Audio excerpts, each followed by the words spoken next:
उन्होंने अपनी दोस्ती को निभाया और मामा के फर्ज को पूरा किया है। जो कहावत है कि सहज पके सो मीठा होए, वो आज ये कहावत आज कृतार्थ हो गई है।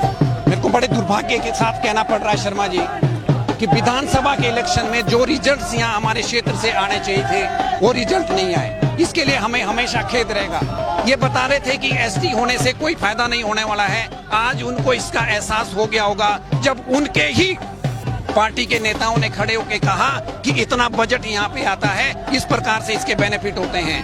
दूसरा, मैं कांग्रेस के नेताओं को चैलेंज करके बोलना चाहता हूँ, उनको क्या ये आज तक नहीं दिखता था 1968 से उनके पिताजी ने पहले शासन किया, साथ लगती हुई हमारे जो जौसार बाबर का एरिया है वो किस प्रकार से डेवलप होके कहां से कहां पहुंच गए हैं, और हमारे क्षेत्र के लोगों को हमेशा उन्होंने मूर्ख बना के रखा। देखो शर्मा जी, सबसे पहले तो मैं अपने क्षेत्र की सभी जनता को बधाई देना चाहूंगा। उसके बाद ये वही ऐतिहासिक चौगान ग्राउंड है 2014 में, जब उस समय के गृह मंत्री नहीं थे, उस अध्यक्ष थे भारतीय जनता पार्टी के श्री राजनाथ जी ने यहाँ पे घोषणा की थी कि हम इसको जरूर करके देंगे।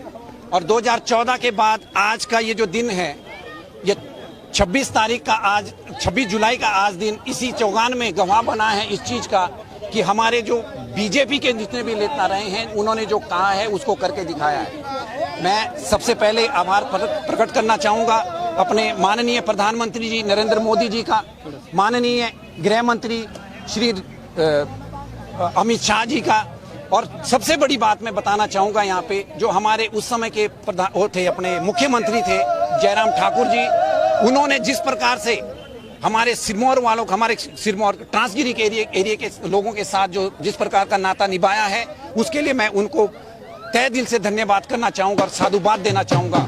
उन्होंने अपनी दोस्ती को निभाया और मामा के फर्ज को पूरा किया है। सुंदर जी, एक बड़ा लंबा वक्त लगा इस पूरे संघर्ष में।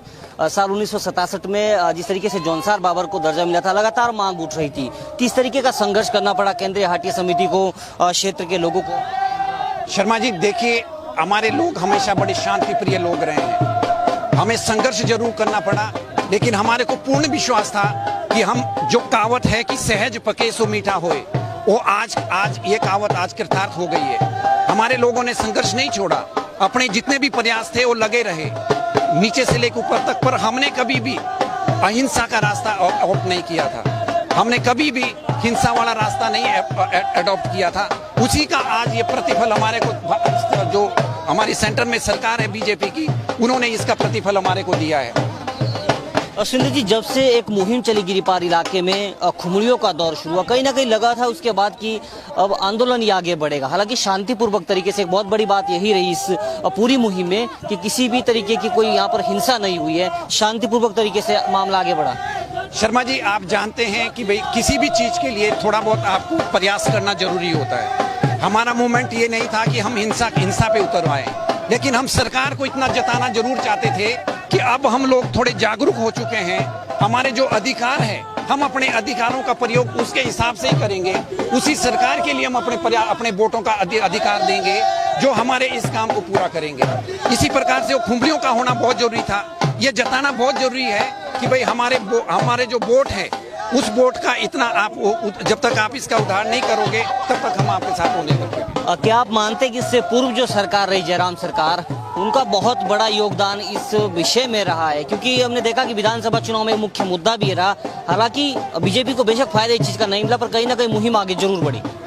मेरे को बड़े दुर्भाग्य के साथ कहना पड़ रहा है शर्मा जी कि विधानसभा के इलेक्शन में जो रिजल्ट्स यहाँ हमारे क्षेत्र से आने चाहिए थे वो रिजल्ट नहीं आए। इसके लिए हमें हमेशा खेद रहेगा। लेकिन आगे से मैं विश्वास दिलाना चाहता हूँ अपने क्षेत्र के लोगों के लिए कि अब हमारे लोग इतने बेवकूफ नहीं रहे हैं। अब वो जागरूक हो चुके हैं, वो देख चुके हैं कि कौन नेता आपके लिए काम कर रहा है, कौन नेता आपके साथ खड़ा है। ये चीजें अब जान चुके हैं, आज उनको एहसास हो गया है। और आज उन कुछ नेताओं को जो इसको गलत बयानबाजी कर रहे थे, ये बता रहे थे कि एसटी होने से कोई फायदा नहीं होने वाला है, आज उनको इसका एहसास हो गया होगा जब उनके ही पार्टी के नेताओं ने खड़े होकर कहा कि इतना बजट यहाँ पे आता है, इस प्रकार से इसके बेनिफिट होते हैं। तो मैं जानना चाहता हूँ हमारे क्षेत्र के लोगों ने, बेशक हमारे वहां से बलदेव तोमर जी, रेणुका से नारायण जी हार गए हैं, लेकिन मैं इतना विश्वास दिलाना चाहता हूं कि आगे आने वाला समय उनके साथ हमेशा जनता खड़ी रहेगी। ये जो यूथ आज यहाँ पे खड़ा है, वो यूथ आगे चल करके उनके साथ कंधे से कंधा मिलाकर चलेगा और दिखाएगा कि जो हमारा काम करेगा हम भी उसको उसका दाम पूरा बराबर देंगे।